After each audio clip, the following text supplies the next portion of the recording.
take your popcorn, turn off the lights, and settle in. Because tonight, we're diving into one of the most terrifying hauntings in history. This isn't just another ghost story. It's a chilling mystery that has plagued a small town for decades. A haunting so violent, so disturbing, that the very walls still echo with the terror it brought. The Black Monk of Pontefract awaits. But beware, once you step into this nightmare, there's no turning back.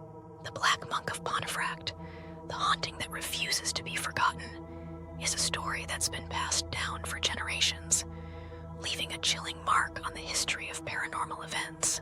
For years, the infamous Pritchard family was subjected to terror, and the relentless, malevolent force that haunted their home still lingers in the shadows of their memories. This is no mere ghost story. This is a tale of something far darker, far more powerful, and more terrifying than anyone could have ever imagined. It was the 1960s when the Pritchard family moved into a small, quiet house in the peaceful town of Pontefract, West Yorkshire. At first, nothing seemed unusual about the home. It was quaint, unassuming, exactly what a family would want in a safe suburban neighborhood. But that peace didn't last long. The house had a secret, and soon, the Pritchards would come face to face with a malevolent presence that would change their lives forever.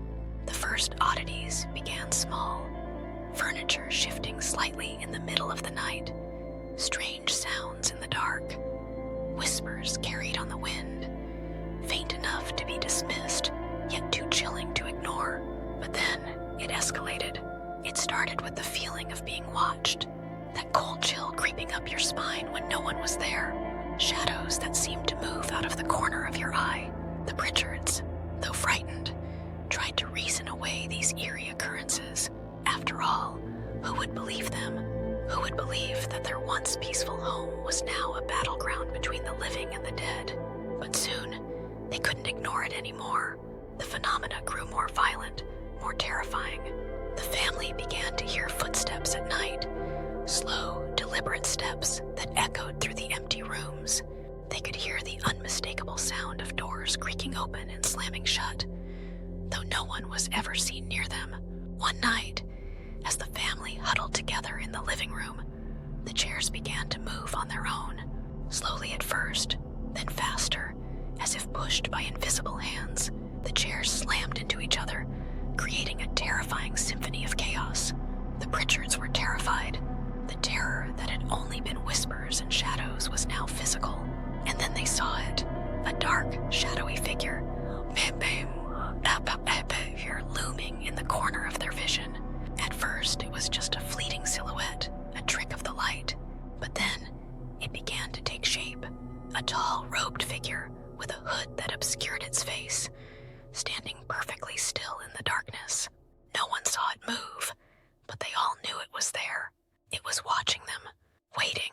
They came to call it the Black Monk, and its presence was not one of protection or peace. It was something far darker.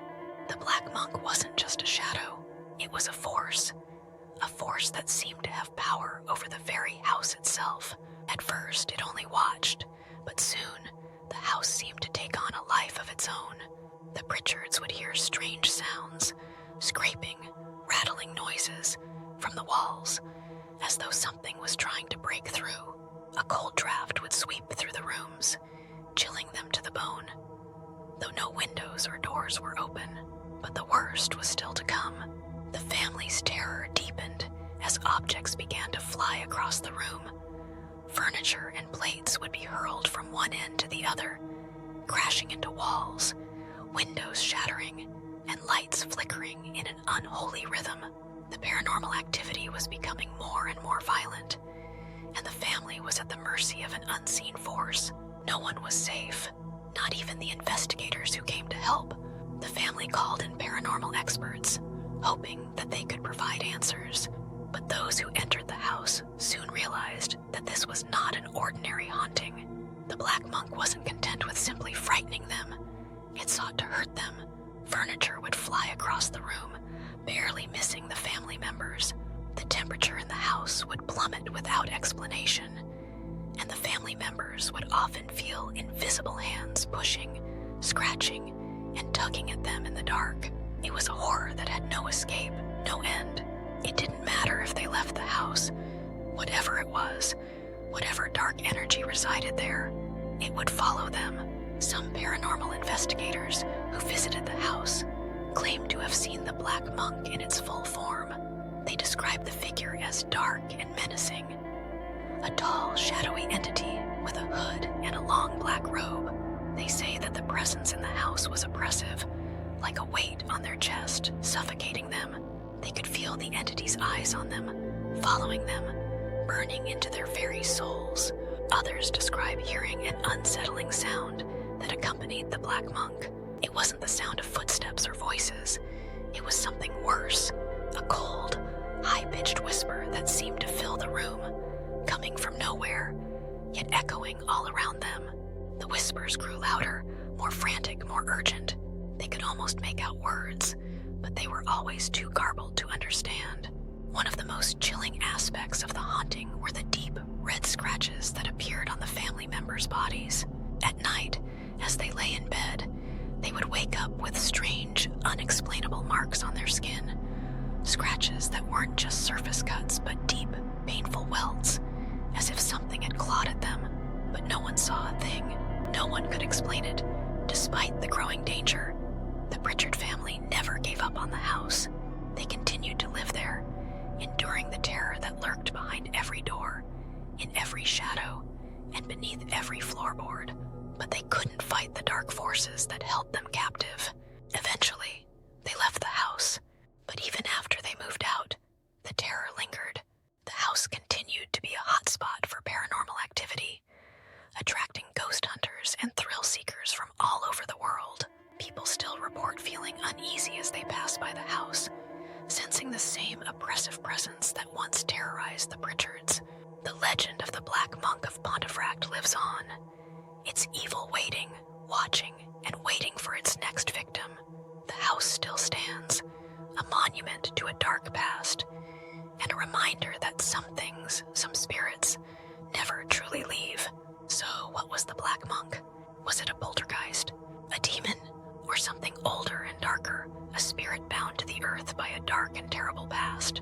No one knows for sure, but one thing is certain: the terror it brought to the Pritchard family, and to everyone who dared to come close, was real, and it still haunts the streets of Pontefract, just waiting, watching, and whispering its dark secrets to anyone willing to listen. The Black Monk is still out there, waiting for its next victim, and when it comes, it will be a terror unlike anything you've ever known. If you dare to uncover more spine-chilling secrets like this, make sure to subscribe to HauntScape. Stay with us as we continue to explore the darkest corners of the world. And remember, the shadows are always watching.